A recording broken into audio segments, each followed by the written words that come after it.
하나님의 말씀은 누가복음 18장 1절에서 8절의 말씀입니다.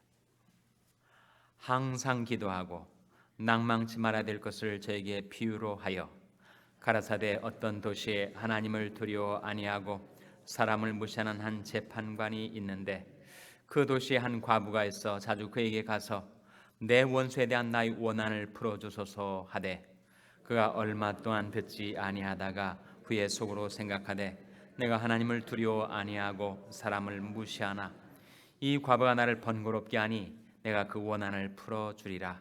그렇지 않으면 늘 와서 나를 괴롭게 하리라 하였느니라. 주께서 또 가라사대 불의한 재판관이 말한 것을 들으라. 하물며 하나님께서 그 밤낮 부르짖는 택하신 자들의 원한을 풀어주지 아니하시겠느냐? 저에게 오래 참으시겠느냐? 내가 너에게 이르노니 속히 그 원한을 풀어주시리라. 그러나 인자가 올 때 세상에서 믿음을 보겠느냐 하시니라. 아멘. 할렐루야. 저에게 평강의 복을 기원하는 마음으로 샬롬 인사 나누시기 바랍니다. 샬롬. 샬롬.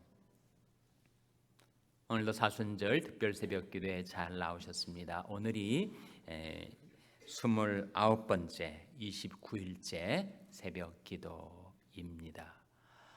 여러분 사순절 기간 동안에 마음을 작정하셔서 하나님 앞에 기도를 해 오셨을 터인데 기도 응답들을 좀 많이 받고 계십니까?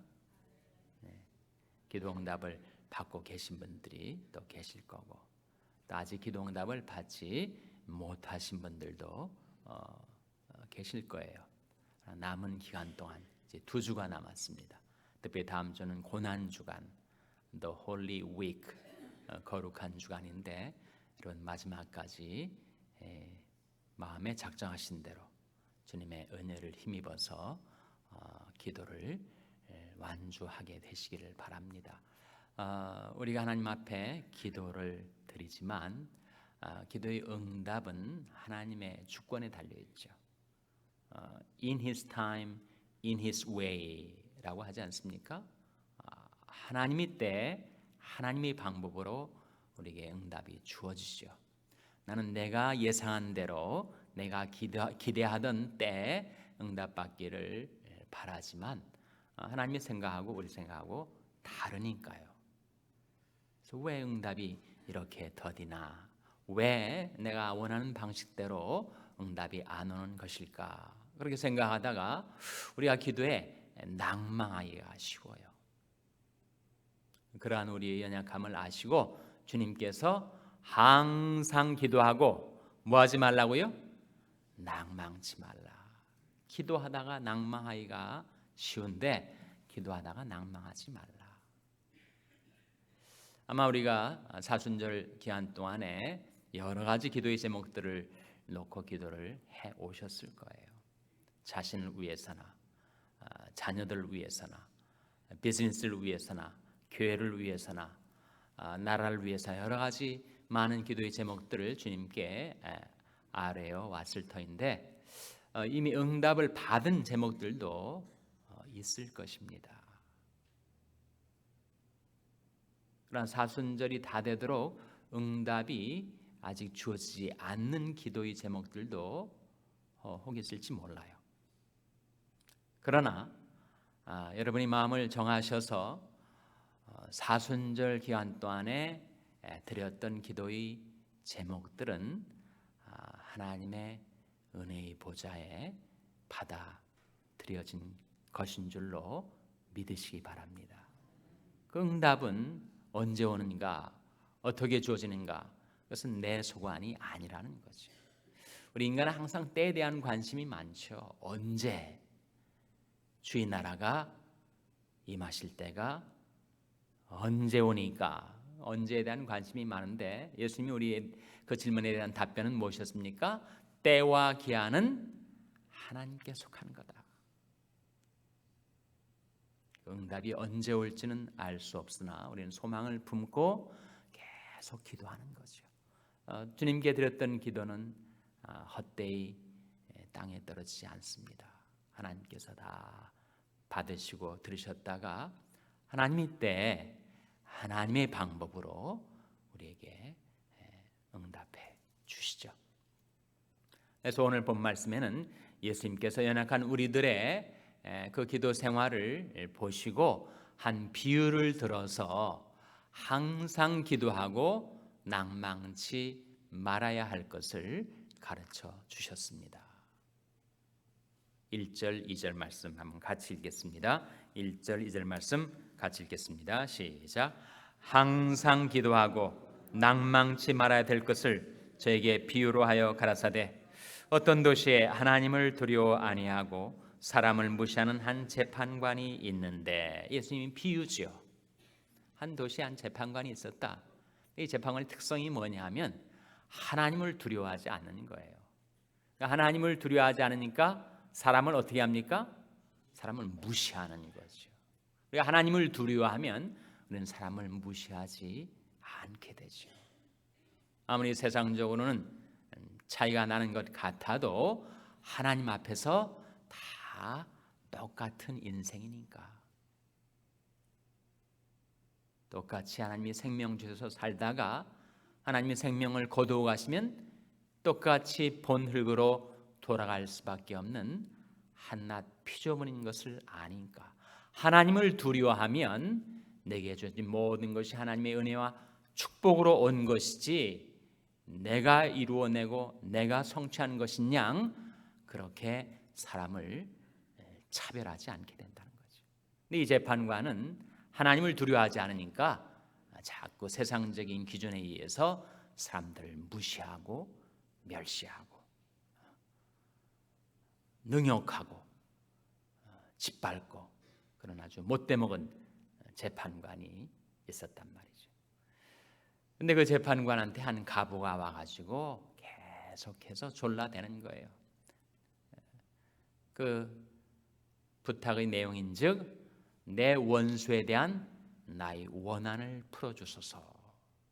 계속 졸라대니까 이 재판관이 속으로 생각을 하는 거예요. 내가 하나님을 두려워하지 않고 사람을 무시하는데, 그렇지만 이 여자를 가만뒀다가는 내가 너무 번거롭다, 너무 내가 시달린다, 괴롭다, 차라리 들어주고 말지, 그렇게 생각을 하게 됐다는 것입니다. 3절에 보시면 그 도시에 한 과부가 있어 자주 그에게 가서 내 원수에 대한 나의 원한을 풀어주소서 하되 그 얼마 동안 듣지 아니하다가 후에 속으로 생각하되 내가 하나님을 두려워 아니하고 사람을 무시하나 이 과부가 나를 번거롭게 하니 내가 그 원한을 풀어주리라. 그렇지 않으면 늘 와서 나를 괴롭게 하리라 하였느니라 라고 비유를 말씀하시면서 그 비유에서 주님께서 우리에게 주시는 기도에 관한 중요한 교훈을 도출해 내십니다. 6절 말씀에 주께서 또 가라사대 불의한 재판관의 말한 것을 들으라. 7절 같이 읽겠습니다. 시작. 하물며 하나님께서 그 밤낮 부르짖는 택하신 자들의 원한을 풀어주지 아니하시겠느냐? 저희에게 오래 참으시겠느냐?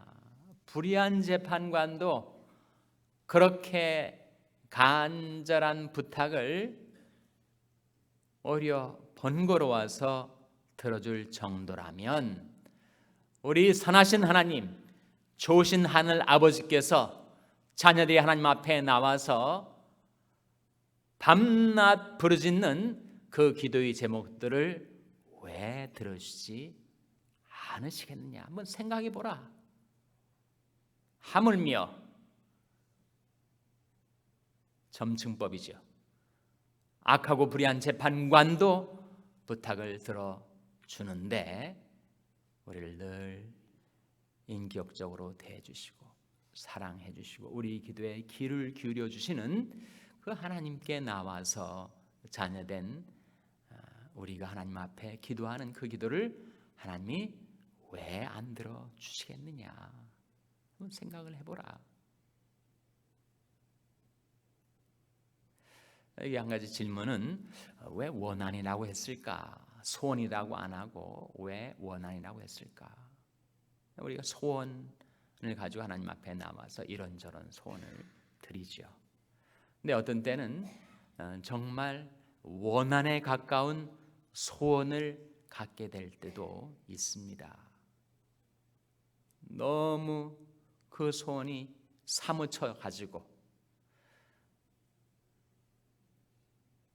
죄로 망가지는 자녀들의 인생을 생각해 보면 왜 속히 이 결박에서, 이 고통에서 자녀들을 풀어주지 않으시는 것입니까? 나도 모르게 소원이 원한처럼 마음에 사무쳐져서 하나님께 울부짖게 된다는 거죠. 간악한 마귀가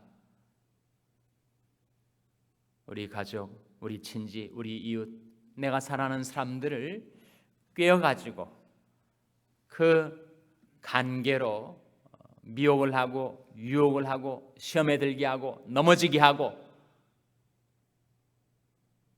악한 결박으로 칭칭 동여매서 그렇게 비참한 인생을 살게 만드는 내 원수 마귀에 대한 원한이 사무쳐서 하나님 앞에 부르짖어 간구하게 된다는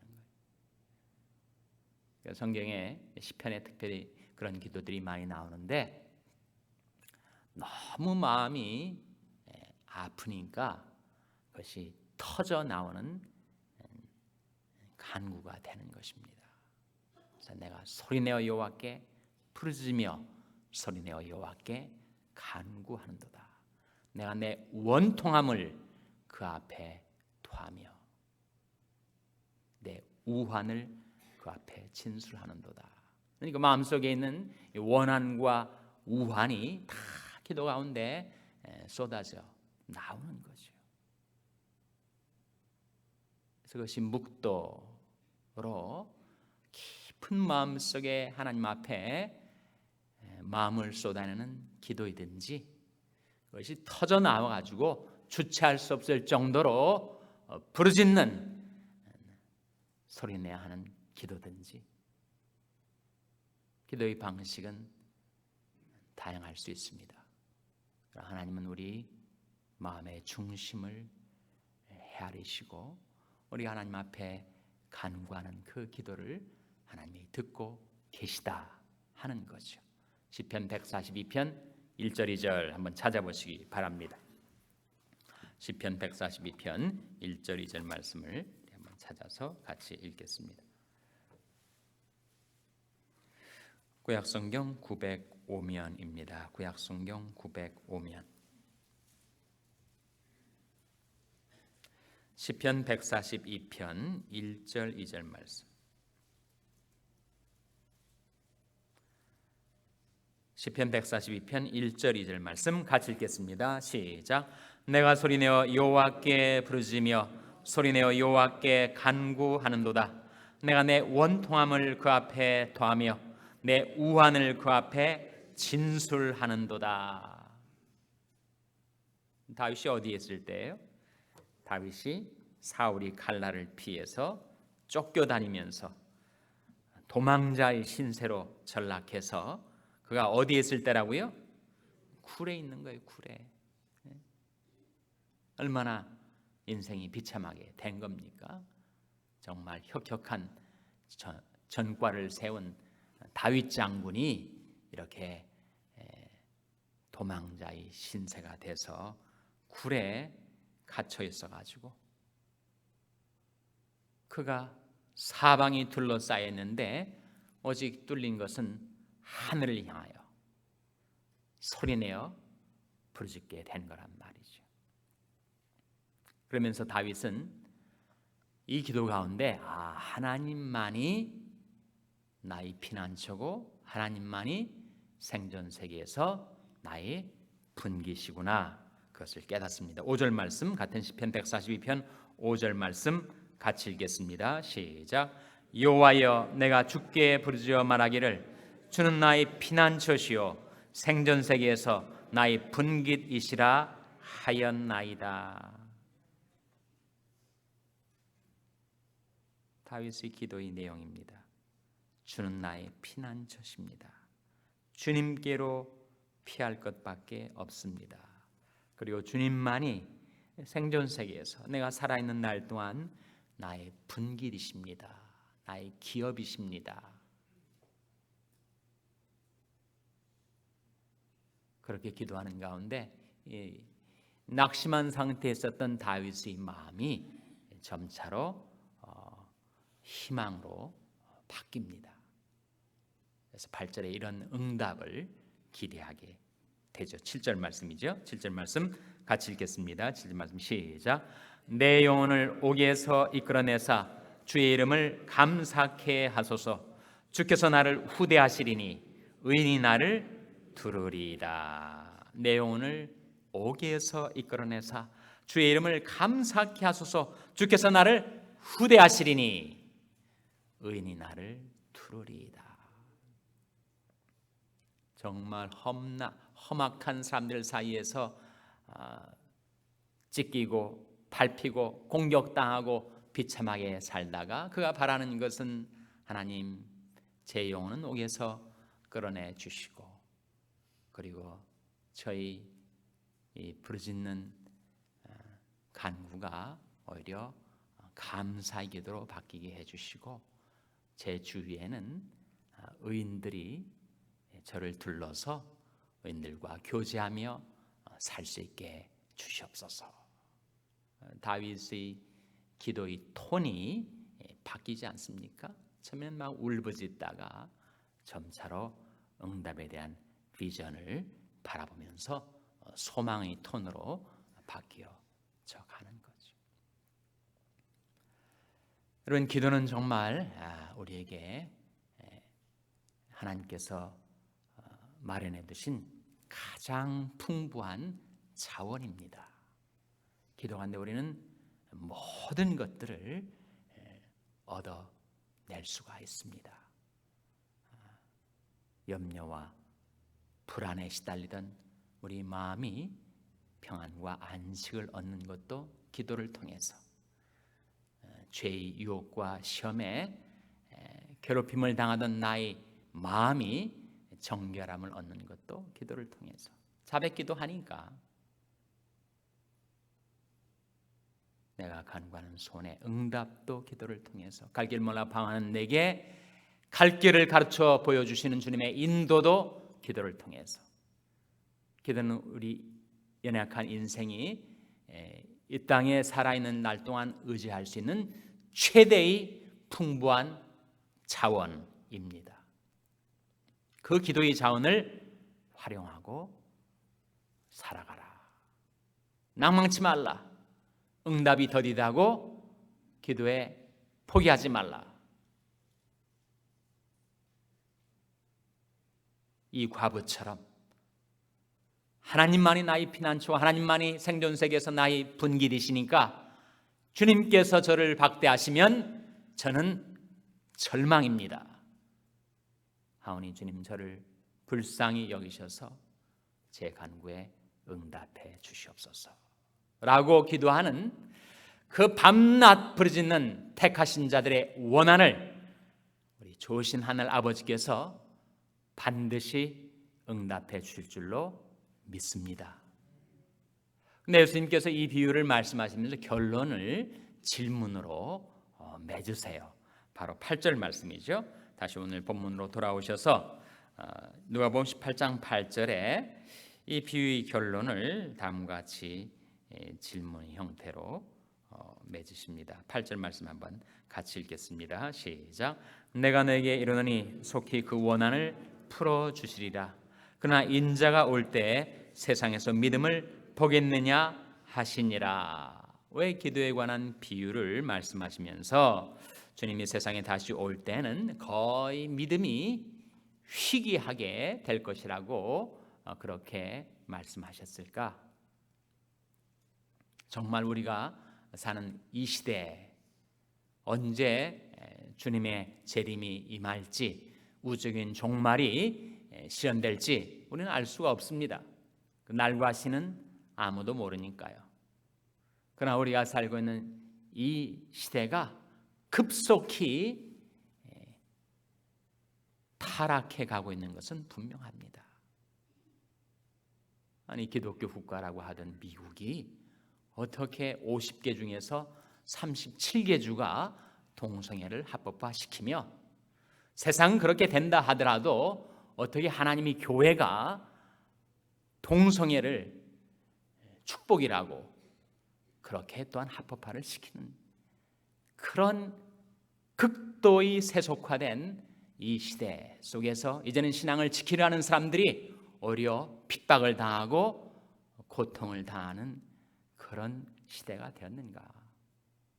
그러니 이제는 예전에 있었던 그런 믿음 갖고 사는 사람들이 희귀해진다. 인자가 올 때 세상에서 믿음을 보겠느냐라고 하신 주님의 말씀이 정말 맞는 것 같습니다. 근데 기도에 관한 비유를 왜 믿음의 결론으로 말씀하셨을까? 그것은 분명 기도와 믿음에는 상관관계가 있다는 거죠. 생각을 해보세요. 내게 믿음이 없으면 기도하지 않죠. 하나님이 살아계신 것을 믿지 않는다면, 하나님이 인격적으로 나를 대해주신다는 것을 믿지 않는다면, 하나님이 나의 부르짖는 간구에 응답해 주시라는 것을 믿지 않는다면 어떻게 기도할 마음이 나겠습니까? 기도 안 하고 살죠. 어떻게든지 요령을 내고 운수를 바라고 세상적인 처세술로 문제를 해결하려 하지 왜 기도하겠어요? 믿음이 없는데. 믿음이 없으면 기도하지 않게 됩니다. 그러나 동시에 기도하지 않으면 믿음은 성장하지 않죠. 우리 기도가 늘 불완전하지만 그래도 시행착오의 과정을 거치면서 어떤 때는 응답받고 어떤 때는 응답받지 못하고 그러는 가운데 기도 생활 속에서 우리 믿음이 자라고 성숙하는 것이지 아예 기도조차 하지 않으면 믿음은 성장하지 않습니다. 그래서 이 기도와 믿음은 상관관계가 있어서 앞서거니 뒤서거니 기도가 먼저 앞서가면서 나의 믿음을 끌어주고 믿음이 앞서가면서 기도를 끌어주고, 그래서 예수님은 그 기도와 믿음의 불가분리 관계를 이 비유의 결론 가운데 말씀해 주신 겁니다. 죄악의 어둠은 깊어가는 이 세대 가운데서 누가 과연 믿음을 지키고 살아가는가?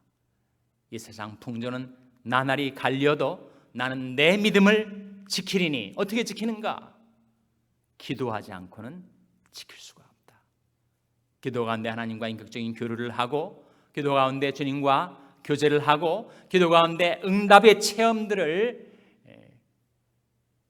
경험해 가야 우리 믿음이 지켜지지, 기도가 허공처럼 아무런 효과가 없는 것 같이 여겨진다면 어떻게 믿음을 지킬 수가 있는가? 믿음을 지키기를 원하는 사람은 기도해야 되고 또 기도하기를 원하는 사람은 믿음 갖고 하나님께 간구해야 된다. 우리가 살아있는 날 동안 하나님께서 우리를 위하여, 연약한 인생을 위하여 권능을 주시고 축복을 주시고 이기는 자의 삶을 살 수 있도록 우리에게 마련해 두신 두 가지 위대한 자원, 그것은 무엇과 무엇이라는 것입니까? 바로 기도와 믿음이다. 기도와 믿음이 양날개로 하나님을 향하여 비상하는 그런 삶을 살게 되시기를 주님의 이름으로 축원합니다. 기도하시겠습니다. 오늘 말씀 기억하며 하나님, 저희들도 믿음과 기도로 살게 주시옵소서. 기도하시기 바랍니다. 우리 자녀들을 위해서 기도할 때 하나님, 저희 자녀들에게 기도하는 법을 가르쳐 주시고 믿음을 갖게 주시옵소서. 기도하시기 바랍니다. 병상에 약한 지체들을 위해서 기도하실 때 하나님, 낭망치 말고 기도하여 응답받게 해 주시옵소서. 위하여 기도해 주시기 바랍니다. 우리 샬롬교회가 이 불신의 시대에 믿음을 지키고 기도하는 교회가 되게 해달라고 기도해 주시기 바랍니다. 여러분의 생업을 위해서 기도하시고 한국 맹인교회 이경철 목사님을 위해서 기도해 주시기 바랍니다. 하나님, 성령으로 저희들을 충만케 하셔서 사명 감당케 하여 주시옵소서. 이런 제목들을 놓고 합심해서 소리내서 부르짖어 기도하시겠습니다. 다 같이 기도하시겠습니다.